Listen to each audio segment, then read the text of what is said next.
Cricket নাকি ব্যাটসম্যানদের খেলা, রানের খেলা। একদম ইতিহাসের শুরু থেকেই 22 গজে রাজত্ব করেছেন নামকরা সব ব্যাটসম্যানরা। তবে ক্রিকেটে এমন কিছু পেস বোলারের জন্ম হয়েছে যারা গতি দিয়ে ত্রাস সৃষ্টি করেছেন। ব্যাটসম্যানদের রানের লাগামই কেবল তারা টেনে ধরেননি, কখনো কখনো তাদের রাতের ঘুম হারাম করেছেন। এমন অনেকে আছেন যারা স্রেফ গতির ঝড় তুলেই ইতিহাসের পাতায় নাম তুলেছেন। সেই সব গতিশীল পেসারদের তালিকায় অস্ট্রেলিয়ানদের দাপটটা একটু বেশি। শোয়েব আখতার উপমহাদেশীয় উইকেটের অন্যতম সেরা পেসার বলা হয় রাওয়ালপিন্ডি এক্সপ্রেস খ্যাত শোয়েব আখতারকে। আর তিনি কোনো সন্দেহ ছাড়াই ইতিহাসের সবচেয়ে গতিশীল বোলার। আর এটা ওইটা না, কাপড় ধোয়ার একটাই সলিউশন, চাকা অল ইন ওয়ান। তিনি 2003 বিশ্বকাপে ইংল্যান্ডের বিপক্ষে 161.3 কিলোমিটার প্রতি ঘন্টা গতির একটি ডেলিভারি করেন, যেটা খোদ ক্রিকেট ইতিহাসেরই সর্বোচ্চ গতির বল।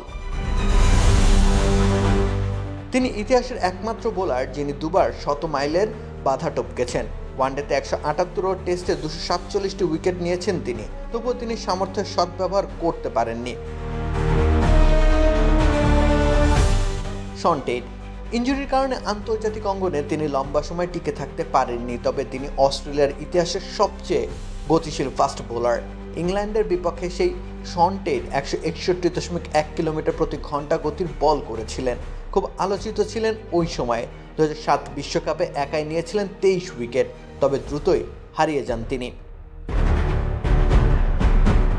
ব্রেটলি বিঙ্গা ডাকনামের ব্রেটলি অস্ট্রেলিয়ার আধুনিক যুগের সেরা বোলারদের একজন। তিনি শোয়েব আখতারের পর দ্বিতীয় বোলার যিনি 100 মাইলের বাধা পেরিয়েছেন।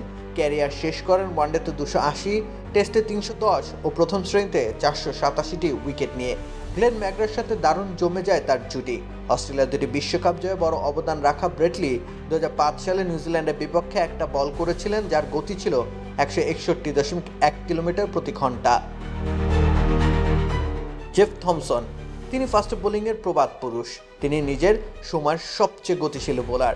ডেনিস লিলির সাথে মিলে দুর্ধর্ষ এক পেস লাইন আপ তৈরি করেছিলেন। তাদেরকে অস্ট্রেলিয়ার ইতিহাসেরই অন্যতম ভয়ঙ্কর পেস বোলিং জুটি বলা হয়ে থাকে। লম্বা সময় ধরে থমসন বিশ্বের সবচেয়ে গতিশীল বোলার ছিলেন। 1975 সালে পার্থে অস্ট্রেলিয়ার বিপক্ষে তিনি 160.6 কিলোমিটার প্রতি ঘন্টা বেগে একটা ডেলিভারি করেন। থমসনের সেই রেকর্ড 2003 সালে অবধি টিকে ছিল। থমসন তার 13 বছরের টেস্ট ক্যারিয়ারে 200টি উইকেট নেন। এছাড়া প্রথম শ্রেণীর ক্রিকেটে নেন 675টি উইকেট। 2016 সালে তার নাম ক্রিকেট অস্ট্রেলিয়ার হল অফ ফেমে যুক্ত হয়। মিচেল স্টার্ক একালের গতি তারকা। যথারীতি এই তালিকায় থাকা বাকি অস্ট্রেলিয়ানদের মতো তিনিও অজি। তিনি 2015 সালে অস্ট্রেলিয়া বিশ্বকাপ জয়ে বড় ভূমিকা রাখেন। টুর্নামেন্টের সেরা খেলোয়াড় ছিলেন। ওই বছরে তিনি নিউজিল্যান্ডের বিপক্ষে পার্থ টেস্টে 160.4 গতির একটা ডেলিভারি করেন। সেটা টেস্টের ইতিহাসে এখন অবধি সবচেয়ে দ্রুত গতির বল। সাদা পোশাকে এর আগে কেউই এটা করে দেখাতে পারেননি। এটাই মিশেল স্টার্ককে আলাদা করেছে সবার চাইতে। রাকিব হোসেন রুম্মান, খেলা 71।